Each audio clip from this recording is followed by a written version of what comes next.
নমস্কাৰ স্বাগতম ষ্টুডিঅ'ত মই জোৰাগংকন এই মুহূৰ্তত এটা গুৰুত্বপূৰ্ণ খবৰ লৈ আহিছোঁ বৰ্তমান সময়ত যি ধৰণৰ ঘটনা সংঘটিত হৈ আহিছে সেই ঘটনাৰ আজিয়ে বাৰে বাৰে প্ৰশ্ন তুলিছে যে এইখন অসমত প্ৰকৃততে হৈ আছে কি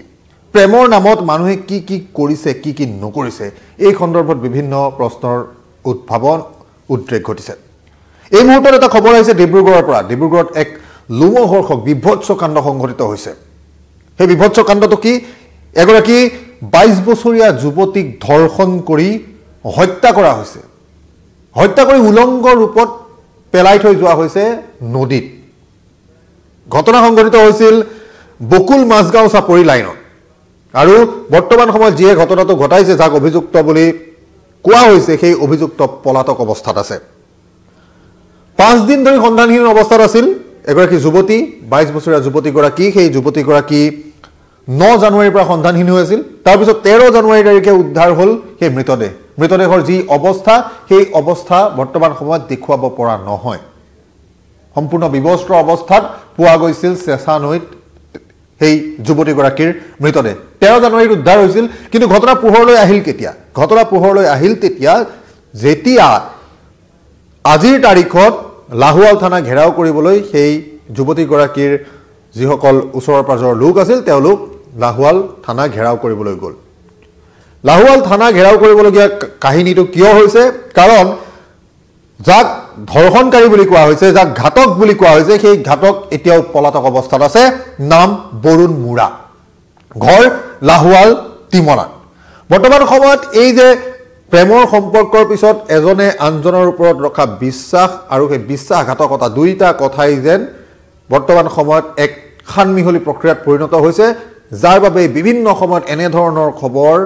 বাৰম্বাৰ আহি আছে এই ধৰণৰ ঘটনা ঘটি আছে এখন অসমত এই সময়ছোৱাৰ ভিতৰত এই নতুন বছৰটো আৰম্ভ হোৱাৰ সময়ছোৱাতেই এয়া সম্ভৱতঃ 5 নম্বৰটো ঘটনা যি প্ৰেমৰ সম্পৰ্কত হৈছে যুৱতীক হত্যা কৰাৰ ঘটনা এয়া 5 নম্বৰটো আৰু মাহটো প্ৰথম মাহটো শেষ হ'বলৈ এতিয়াও বহুদিন বাকি আধা মাহ পাৰ হৈছে 2025ৰ আধা মাহ পাৰ হওঁতে এটাৰ পিছত এটা এনে ধৰণৰ ঘটনা সংঘটিত হৈ আছে আমি যুৱতী সুৰক্ষাৰ কথা কওঁ আমি নাৰী সুৰক্ষাৰ কথা কওঁ কিন্তু সেই সময়তে সেই কথাবোৰ কৈ থকাৰ মাজতে এনে ধৰণৰ ঘটনা কিন্তু সংঘটিত হৈ আহিছে 13 জানুৱাৰীত যিটো মৃতদেহ উদ্ধাৰ হ'ল যিগৰাকী যুৱতীৰ মৃতদেহ উদ্ধাৰ হ'ল সেইগৰাকী যুৱতীক স্থানীয় ৰাইজে নদীত উপঙি থকা অৱস্থাত উদ্ধাৰ কৰিছিল আৰু উপঙি থকা অৱস্থাত উদ্ধাৰ কৰাৰ পিছত কি দেখিছিল যুৱতীগৰাকীৰ সৰ্ব শৰীৰত আঘাতৰ স্পষ্ট চিন বৰ্বৰভাৱে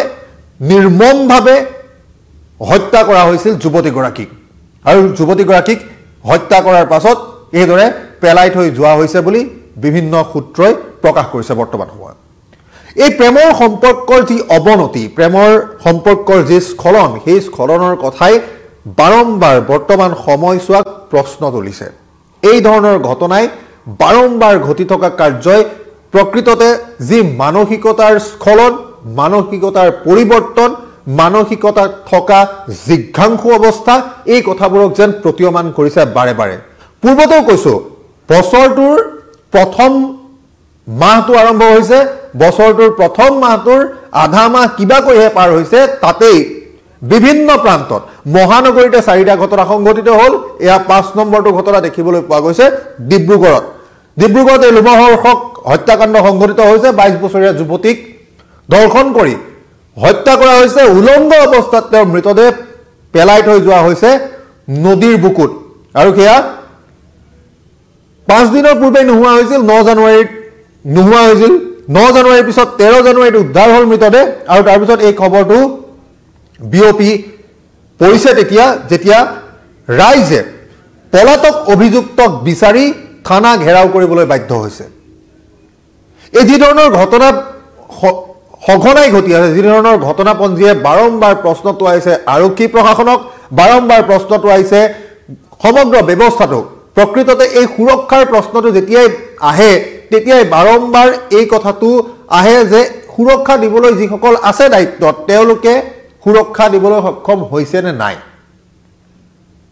5 দিন আগতে নোহোৱা হোৱা এগৰাকী যুৱতী 5 দিন পাছত উদ্ধাৰ হৈছে তাকো মৃত অৱস্থাত এই ধৰণৰ ঘটনা এনেধৰণৰ ব্যৱস্থা বৰ্তমান সময়তো চলি আছে, বৰ্তমান সময়তো দেখিবলৈ পোৱা গৈছে। যিগৰাকী ঘাতক, অভিযুক্ত ঘাতক, এই ঘাতকৰ নাম বৰুণ মুৰা বুলি জানিব পৰা গৈছে, ঘৰ লাহোৱালৰ টিমনাত, আৰু যুৱতীগৰাকীৰ সৈতে আছিল প্ৰেমৰ সম্পৰ্ক বুলিও ইতিমধ্যে পৰিয়ালৰ লোকে দাবী কৰিছে, আৰু সেই প্ৰেমজনিত কথা বতৰাৰে মনোমালিন্যত হয়তো এনেধৰণৰ ঘটনা সংঘটিত হৈছে বুলি ক'বলৈ খুজিছে বিভিন্নজনে। কিন্তু প্ৰেমৰ বাবে মানুহে কৰা কামবিলাক, মানুহে ঘটোৱা ঘটনাবিলাক যে ইমান বৰ্বৰ হ'ব পাৰে কোনেও হয়তো ভাবিবই নোৱাৰে। কিন্তু সেই ভাবিব নোৱাৰা কথাবোৰেই এইখন ৰাজ্যত ঘটি আছে, বাৰম্বাৰ ঘটি আছে। ক'ৰবাত যি মানসিকতাৰ স্খলন, ক'ৰবাত যি মানসিকতাৰ জিঘাংসু অৱস্থা, সেই অৱস্থাৰ পৰিৱৰ্তনৰ সময় বাৰম্বাৰ আহি আছে, আৰু সেই আহি থকা অৱস্থাটোক স্বীকাৰ কৰা বা আহি থকা অৱস্থাটোক লৈ যি ধৰণৰ কাম কৰিব লাগে সেই কামবোৰ যেন হৈ উঠা নাই। পুনৰবাৰ জনাইছোঁ, খবৰটো ডিব্ৰুগড়ত সংঘটিত হৈছে লোমহৰ্ষক বিভৎস কাণ্ড। এগৰাকী 22 বছৰীয়া যুৱতীক ধৰ্ষণ কৰি হত্যা কৰা হৈছে, হত্যা কৰি উলংগ দেহ পেলাই থৈ যোৱা হৈছে নদীৰ বুকুত। যুৱতীগৰাকীৰ সৰ্ব শৰীৰত ক্ষত বিক্ষত চিন, আৰু বৰ্তমান সময়ত যিগৰাকীয়ে এই ঘটনা ঘটাইছে বুলি সন্দেহ কৰা হৈছে, অভিযোগ কৰা হৈছে, সেই অভিযুক্ত বৰুণ মুৰা ঘৰ লাহোৱালৰ টিমনাত পলাতক অৱস্থাত আছে। সবিশেষ তথ্য পৰৱৰ্তী খবৰত আমি জনাই যাম।